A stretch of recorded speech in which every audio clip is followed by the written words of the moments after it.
Hello friends, welcome to अवधूत नगरी। मैं धर्मेंद्र आप सभी का daily news analysis of the Hindu में स्वागत करता हूं। जैसा कि आज डेट है 23 अक्टूबर 2020 और दिन है फ्राइडे। आज के सेशन को शुरू करने से पहले ये देखते हैं अवधूत नगरी क्या है। अवधूत नगरी एक ऐसी संस्था है, ऐसी यूपीएससी एकेडमी है जहां पर आप किसी भी प्रकार की सिविल सर्विस एग्जामिनेशन की प्रिपरेशंस कर सकते हैं और साथ ही प्री और मेंस की तैयारी कर सकते हैं। हमारे यहाँ पर करंट अफेयर के डेली लाइव क्लासेस भी चलती है और हमारे लाइव क्लासेस को आप यूट्यूब पर देख सकते हैं और अधिक जानकारी के लिए आप हमें दिए हुए नंबरों पर संपर्क कर सकते हैं। तो आइए ज्यादा देर ना करते हुए हम अपने सेशन की तरफ बढ़ते हैं और आज के सेशन को स्टार्ट करते हैं।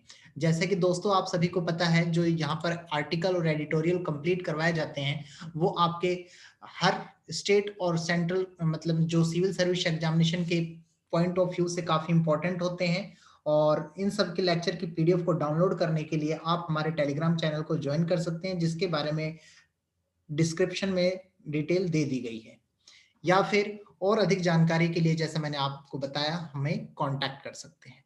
तो आइए फर्स्ट पेज की तरफ बढ़ते हैं। हम फर्स्ट पेज में हमारा जो आर्टिकल है यहाँ पर, गवर्नमेंट रिलैक्सेस वीजा रेस्ट्रिक्शंस, मतलब गवर्नमेंट ने जो वीजा के ऊपर रेस्ट्रिक्शंस लगाए थे, जो पाबंदियां लगाई थी, उन रेस्ट्रिक्शंस को खत्म कर दिया है। ठीक है, उनसे मतलब रियायत दे दी है। तो क्या रियायत दी है या क्या है ये सारी चीजें, तो इन्हीं चीजों के बारे में हम आइए देखते हैं।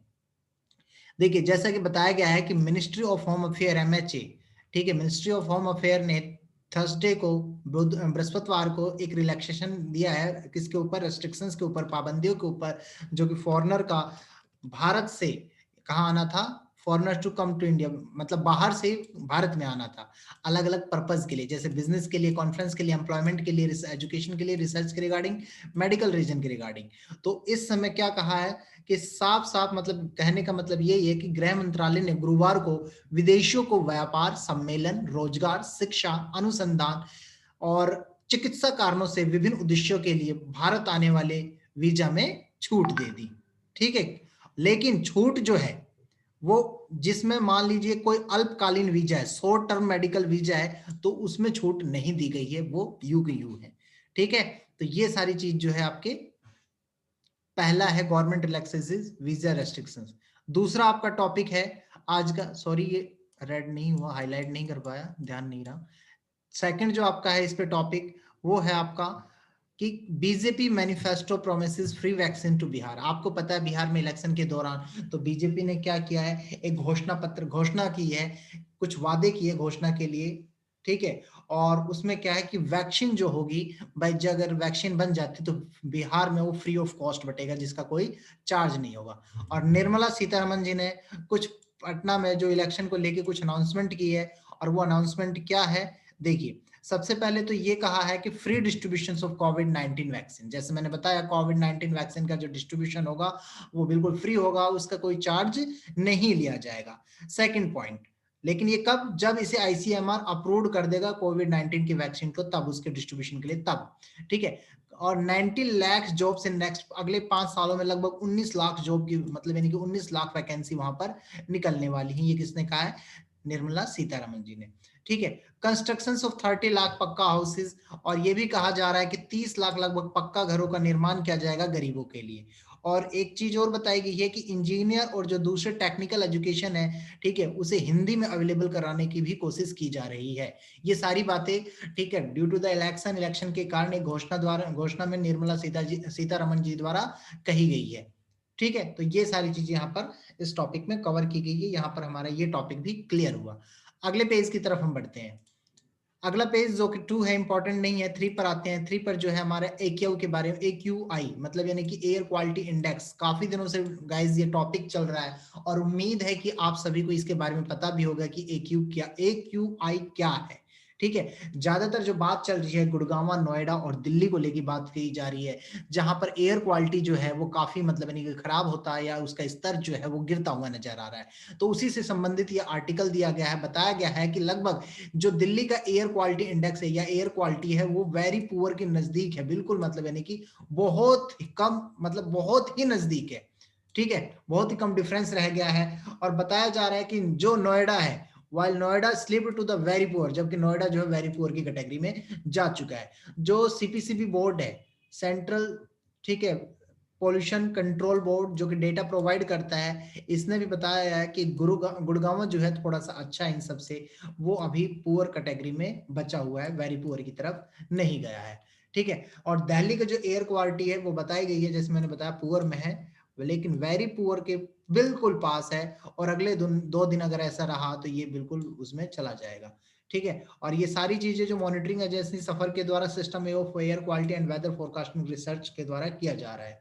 तो AQI क्या है? AQI ऐसी है जिसमें मेजरमेंट की जाती है एक नंबर के रूप में, जिसमें नंबरिंग के जो मेजरमेंट होते हैं 0 से 500 तक होते हैं, और इसमें जो हायर वैल्यू होता है वो क्या दिखाता है? ग्रेटर रिस्क दिखाता है, और हेल्थ के रिगार्डिंग भी काफी बड़े इश्यू दिखाता है।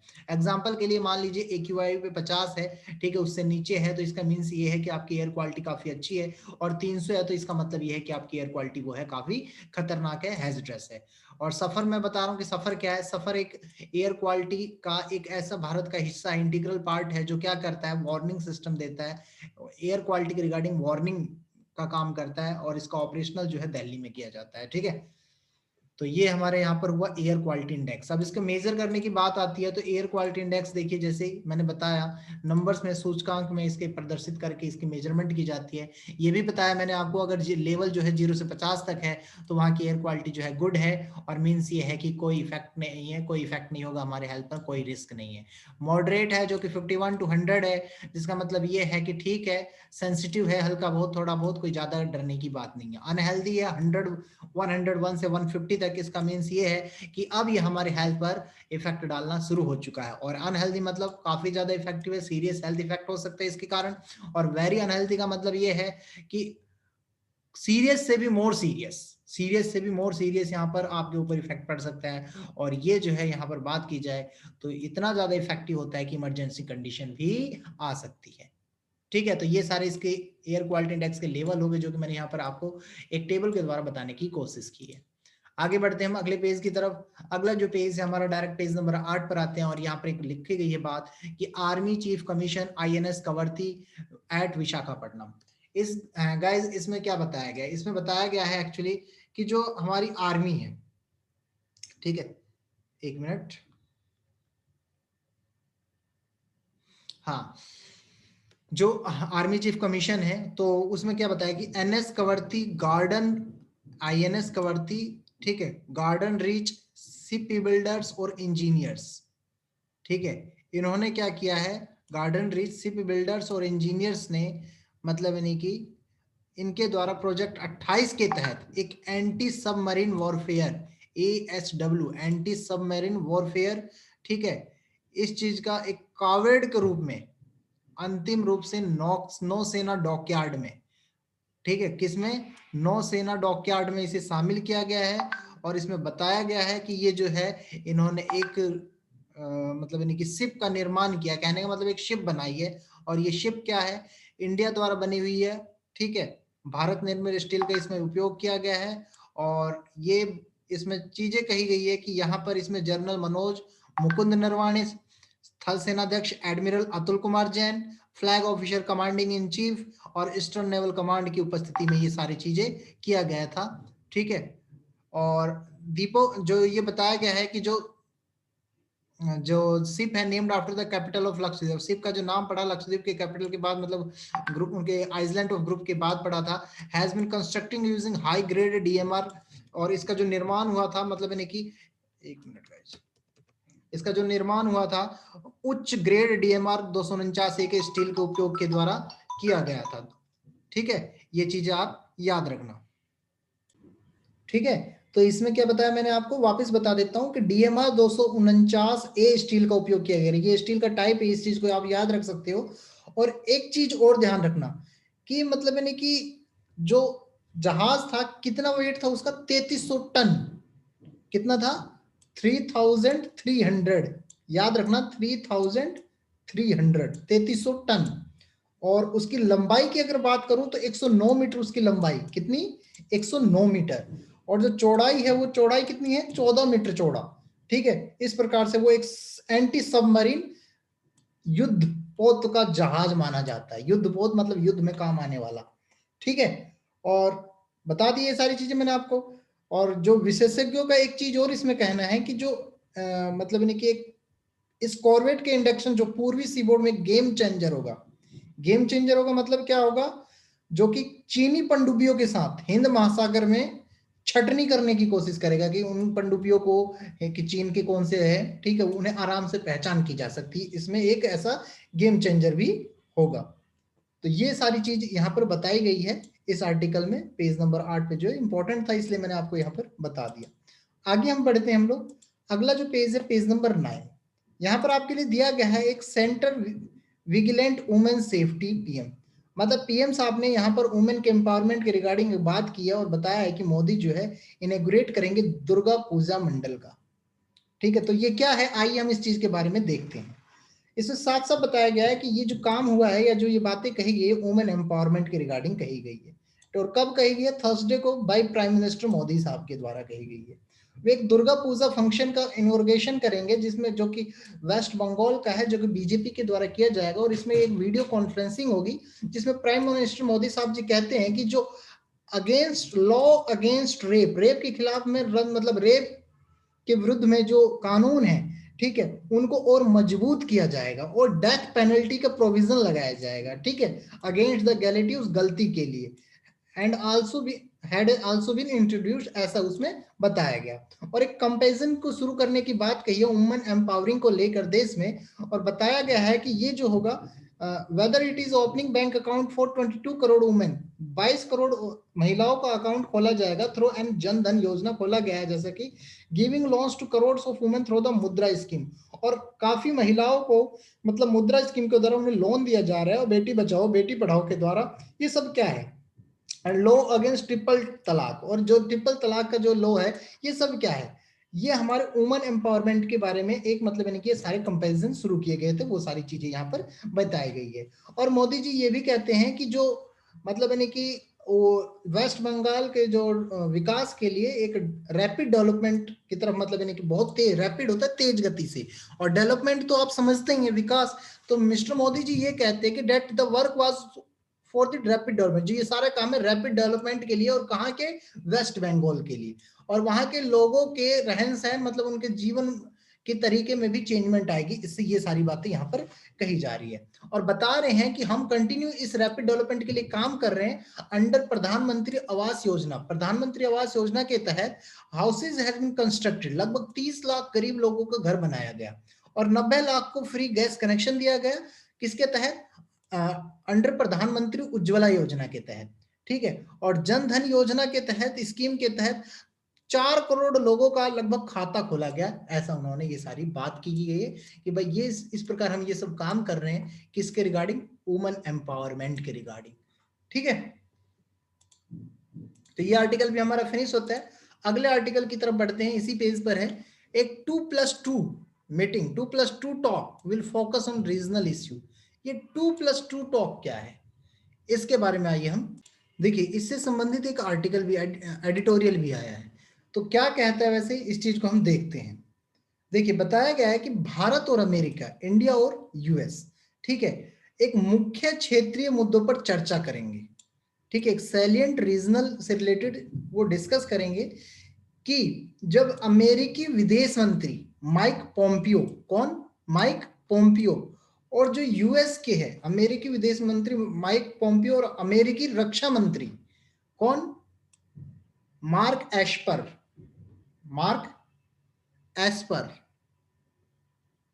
ठीक है, ट्रेवल टू इंडिया, अगले सप्ताह 2+2 की मीटिंग के लिए इंडिया में ट्रेवल करेंगे, यात्रा करेंगे। और सरकार ने बृहस्पतिवार को, गुरुवार को एक संकेत दिया है कि जो चीन के साथ संबंध है उसके रिगार्डिंग भी इस पर बात की जाएगी 27 अक्टूबर को, ठीक है। और ये बताया गया है कि जो तीसरा भारत यूएस 2+2 जो मंत्री स्तरीय संवाद चल रहा है, ठीक है, उनके तहत जो दोनों पक्षों की मतलब यानी कि कट पक्ष द्विपक्षीय जो मुद्दे हैं उन पर ये दोनों चर्चा करेंगे, और क्षेत्रीय और वैश्विक मुद्दों पर भी ये दोनों चर्चा करेंगे, क्षेत्रीय और वैश्विक ग्लोबल इश्यू रिगार्डिंग भी ये दोनों आपस में डिस्कस करेंगे। और ये सारी बातें जो है एमईए के प्रवक्ता जो मिस्टर अनुराग श्रीवास्तव जी ने पत्रकारों के माध्यम से कही है, ठीक है। बुधवार को श्री पोम्पियो ने कहा था, बुधवार को श्री पोम्पियो ने कहा था कि इस विजिट के दौरान जैसे कि कैसे मुक्त राष्ट्र मिलकर काम कर सकते हैं, कि मतलब यानी कि सारे राष्ट्र फ्री होके मतलब कैसे एक दूसरे के साथ काम कर सकते हैं, इस पर चीनी कम्युनिस्ट पार्टी द्वारा खतरों को मतलब चीनी द्वारा जो खतरे उत्पन्न किए जा रहे हैं उन्हें विफल करने से संबंधित भी बात की जाएगी। ठीक है। और जो MEA है उसने क्या किया, इस बात से इनकार किया कि 3 नवंबर को जो अमेरिकी चुनाव से ठीक एक सप्ताह पहले, ठीक है, अमेरिकी पदाधिकारियों के दौरे का समय था वो असामान्य था, जो उनके मीटिंग का समय था या जो दौरे का समय था वो असामान्य था। और जो पिछले 2+2 की जो मीटिंग हुई थी उनके बैठकों के पैटर्न का पालन किया, ऐसा भी उन्होंने कहा है।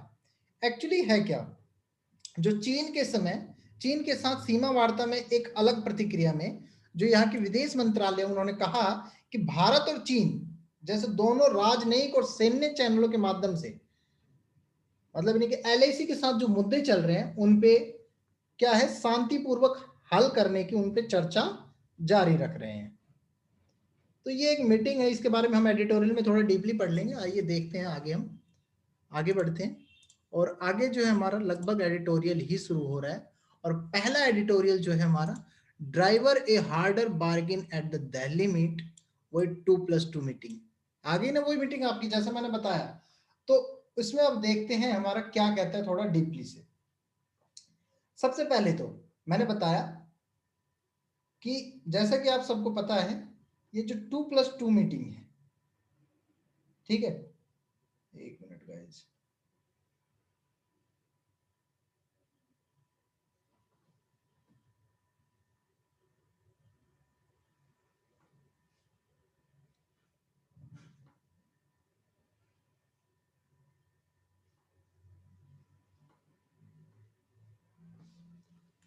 एक मिनट। तो देखिए इसमें क्या बताया गया, जो अगस्त 2016 है, इसके अंदर अगस्त 2016 में संयुक्त राज्य अमेरिका के जो राष्ट्रपति है, तो उन्होंने चुनाव से कुछ महीने पहले ही, before the United States presidential election, चुनाव के कुछ दिन पहले ही, जब अमेरिकी विदेश मंत्री जॉन कैरी, कौन, जॉन कैरी, और इंडिया के external affair minister Sushma Swaraj, Bharat के विदेश मंत्री सुषमा स्वराज, पेरिस जलवायु परिवर्तन समझौते के बारे में एक विस्तृत चर्चा की थी। इन दोनों ने डिस्कशन किया था पेरिस समझौते के रिगार्डिंग, ठीक है। तो जिसमें US से आग्रह किया गया था कि भारत जल्द से जल्द क्या करेगा, इस पे हस्ताक्षर कर ले, जल्द से जल्द इस पे हस्ताक्षर कर ले।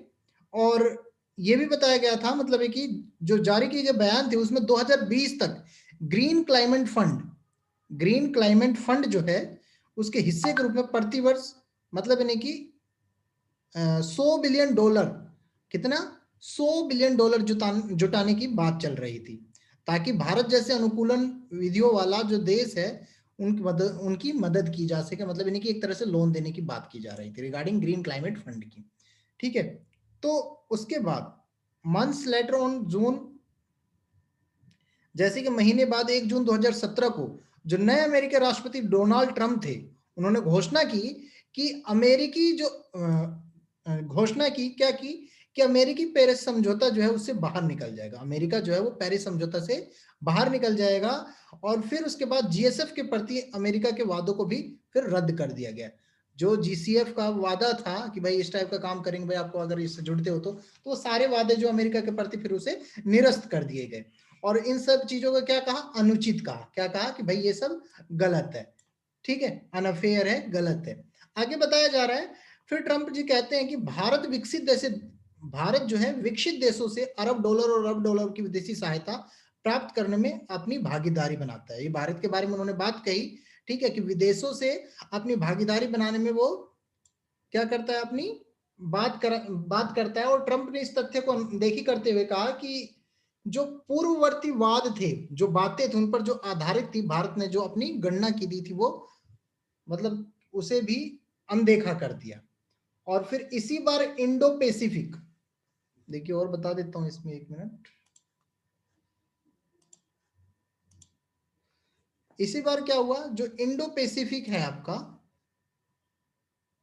ठीक है, इंडो पैसिफिक से संबंधित जो अमेरिकी विदेश मंत्री पोम्पियो थे, कौन थे? Pompeo, mister Pompeo.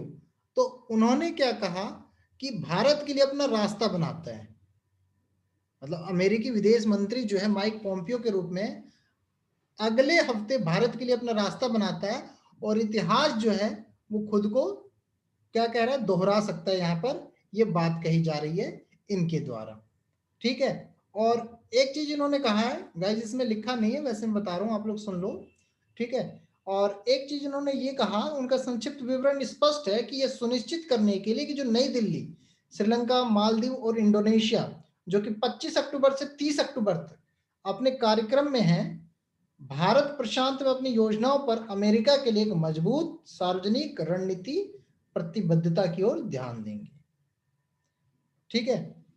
यहां पर ये सारी बातें बताई गई।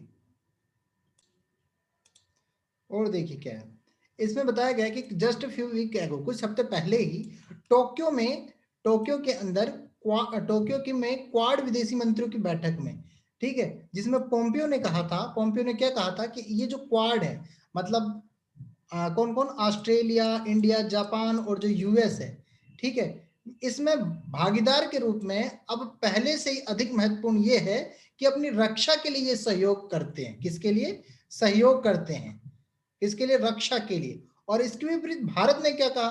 भारत ने ये कहा कि भाई क्वाड की सदस्यता जो है उसकी इंडो पैसिफिक नीति से जुड़ी है, ठीक है। किससे जुड़ी है? इंडो पैसिफिक नीति से जुड़ी हुई है। और फिर प्राइम मिनिस्टर नरेंद्र मोदी ने जून 2018 में एक सांग्री ला संवाद में कहा था, कहा सांग्री ला संवाद है, वहां पर इन्होंने कहा था कि किसी भी तरह से किसी भी देश के खिलाफ निर्देशित, किसी भी तरह से किसी भी देश के खिलाफ निर्देशित, ठीक है। हालांकि इसमें कोई संदेह नहीं था कि, और इस साल जो वास्तविक नियंत्रण रेखा थे भारत के खिलाफ बीजिंग की आक्रामकता को देखा जा सकता था। और 6 महीने से अधिक ही जो चीन के पीपुल्स लिबरेशन आर्मी में उसे कब्जे में लेने की जो बातें हैं वो चल रही थी वहां पर। तो कोई खास नहीं है यहाँ पर, खैर ये इंपॉर्टेंट उतना नहीं है, जो था मैंने आपको इसमें बता दिया है, बाकी चीज आप लोग नॉर्मली पढ़ सकते हैं। आज का वैसे एडिटोरियल देखा जाए तो उतने हमारे लिए इम्पोर्टेंट नहीं है, लेकिन फिर भी मैंने आप लोग को बताया। अब जो इम्पोर्टेंट है हमारे लिए आज के, फिर से छोटी छोटी मगर मोटी बातें जो कि बहुत इंपॉर्टेंट है गाइज। मैं बार बार कहता हूँ, आप लोग शक्तिमान देखते हो ना, तो ये वही है, छोटी छोटी मगर मोटी बातें। तो इन्हें ध्यान से देखना, आपके लिए प्री के लिए बहुत ही इंपॉर्टेंट है इनमें बातें, ठीक है। और मेंस से संबंधित भी बातें हैं, टॉपिक है, जिन पे अगर आप कंसंट्रेशन करते हैं तो 100% आप अपने एम को आसानी से अचीव कर पाएंगे। तो आइए बढ़ते हैं हम उन्हीं चीजों की तरफ। और क्या कहता है, तो पहला जो पॉइंट है हमारा, वो पहला पॉइंट क्या कहते हैं वो देखते हैं। देखिए जो पहला पॉइंट है आपका, कहा जा रहा है कि नेशनल ह्यूमन राइट कमीशन है जो NHRC है। कौन है? NHRC, ठीक है। उसने क्या किया है, रिकॉग्नाइज्ड किया है, राष्ट्रीय मानवाधिकार आयोग ने यौन कर्मियों को, ठीक है, सेक्स वर्कर्स को अनौपचारिक श्रमिकों के रूप में, किसके? अनौपचारिक श्रमिकों के रूप में 7 अक्टूबर को, कितने तारीख को? 7 अक्टूबर को, याद रखना, अपनी जारी की गई सलाह में कोविड-19, गाइस ये मिस टाइप है, कोविड-19 में उन महिलाओं को मानव अधिकार के रूप में मान्यता दे दी, मतलब उन्हें मानव अधिकार के लिए अप्रूव कर दिया, ठीक है, ये बताया गया है। और नंबर 2, 20 अक्टूबर को, अभी 3 दिन पहले, हम इसे ऑस्टोपोरोसिस दिवस के रूप में इसे मनाया गया। नंबर 3, जो जितेंद्र सिंह है, हमारे केंद्रीय मंत्री है, ठीक है, उन्होंने G20 की जो मीटिंग हुई थी उसमें एंटी करप्शन वर्किंग ग्रुप, मतलब यानी कि भ्रष्टाचार निरोधक कार्य समूह से संबंधित वो मीटिंग थी। नंबर 4, जो हमारे union minister of culture and tourism के, जो मतलब केंद्रीय संस्कृति और जो पर्यटन के मंत्री है, उन्होंने राष्ट्रीय जीवन संग्रहालय, ठीक है, लाइफ इन मिनिएचर इस नाम से एक प्रोजेक्ट, और गूगल आर्ट्स एंड कल्चर के बीच सहयोग से लाइफ इन मिनिएचर, ये आ गया ना, लाइफ इन मिनिएचर परियोजना की शुरुआत की, ठीक है। किसकी? एक तो आपको मैंने बता दिया, राष्ट्रीय जीवन संग्रहालय, नेशनल म्यूजियम, ठीक है, ministry of culture, new Delhi के अंदर, ये मतलब यानी कि केंद्रीय संस्कृति मंत्री ने राष्ट्रीय जीवन संग्रहालय और कल्चर के बीच सहयोग से लाइफ इन मिनिएचर परियोजना की शुरुआत की। ठीक है, आगे बढ़ते हैं। मिनिस्ट्री ऑफ आयुष, मतलब Ministry for Ayush inaugurated the regional raw drug repository RRDR today at All India Institute of Ayurved, new Delhi. इसमें बताया गया है कि आयुष मंत्री ने आज नई दिल्ली के अखिल भारतीय संस्थान में क्षेत्रीय जो कच्ची दवा भंडार है उसका उद्घाटन किया। कच्ची दवा भंडार का याद रखना, रॉ ड्रग रेसिपोटरी का। ठीक है, और जो लेबर मिनिस्टर है, जो लेबर मिनिस्टर है, उन्होंने क्या किया, रिवाइज कर दिया है। कौन सा, क्या रिवाइज किया है, जो 2001 का सूचकांक था पहले, उसे 2016, मतलब 2001 से 2016 तक जो उपभोक्ता मूल्य सूचकांक था उसके आधार वर्ष को उन्होंने क्या कर दिया, संशोधित कर दिया है, रिवाइज कर दिया, संशोधित कर दिया है। और इसमें बताया गया है इस सूचकांक में कि इस पे अब ज्यादातर खर्च हाउसिंग पे, एजुकेशन पे और हेल्थ में किया जाएगा। ठीक है, अगला है, रिसर्चर ने शोधकर्ताओं ने एक मतलब यानी कि खोई नदी का प्रमाण पाया है, लोस्ट रिवर का एक प्रमाण पाया है, जो कि 172 साल, जो कि 172 साल पहले बीकानेर के पास थार रेगिस्तान के माध्यम से चलती थी। ठीक है, कहां से चलती थी, थार जो आपका डेजर्ट है उसके पास से ये चलती थी, उसके बीचों बीच चलती थी। और मानव आबादी की बात करें तो वहां पर ये मानव के लिए, उनके जीवन यापन के लिए काफी एक जीवन रेखा साबित हो सकती है, जो वहां पर रहने के लिए उन्हें सक्षम बना सकती है। ठीक है, आगे देखते हैं हम। अगला जो है हमारा, साइंटिस्ट इन नीदरलैंड, मतलब नीदरलैंड के वैज्ञानिकों ने एक चीज खोजा है और उसमें क्या है, मानव गले में एक संभावित नए अंग की खोज, जिसे प्रोस्टेट कैंसर पर शोध करते समय उन्होंने ठोकर खाई थी, जिसे प्रोस्टेट कैंसर पर शोध करते समय उन्होंने ठोकर खाई थी। ठीक है, उससे मतलब मिला है। आगे जो भारतीय वायुसेना की पहली महिला अधिकारी है, विंग कमांडर है विजय लक्ष्मी रमनन। याद रखें, पहली महिला अधिकारी विंग कमांडर कौन है, विजय लक्ष्मी रमनन। उनका निधन हो गया था और 96 वर्ष की थी। ठीक है, तो इस प्रकार से गाइज हमारा जो है एडिटोरियल आर्टिकल और इंपॉर्टेंट न्यूज खत्म होते हैं। और मैं उम्मीद करूंगा कि आप सभी को वीडियो अच्छी लगी होगी। किसी भी सवालों के जवाब के लिए या किसी भी प्रकार के पूछताछ के लिए आप हमें कमेंट बॉक्स में कमेंट कर सकते हैं या टेलीग्राम के चैनल से जुड़कर अपने सवालों के जवाब पा सकते हैं। तो दोस्तों, वीडियो को लाइक करें, कमेंट करें, शेयर करें और साथ ही सब्सक्राइब करें। सब्सक्राइब करने के बाद बेल बटन पर क्लिक जरूर करें ताकि आपको नई और लेटेस्ट वीडियो समय पर मिल सके। इसी के साथ मैं आज के सेशन को यहाँ पर एंड करूंगा और आप सभी का बहुत बहुत धन्यवाद। Thanks for watching and have a nice day.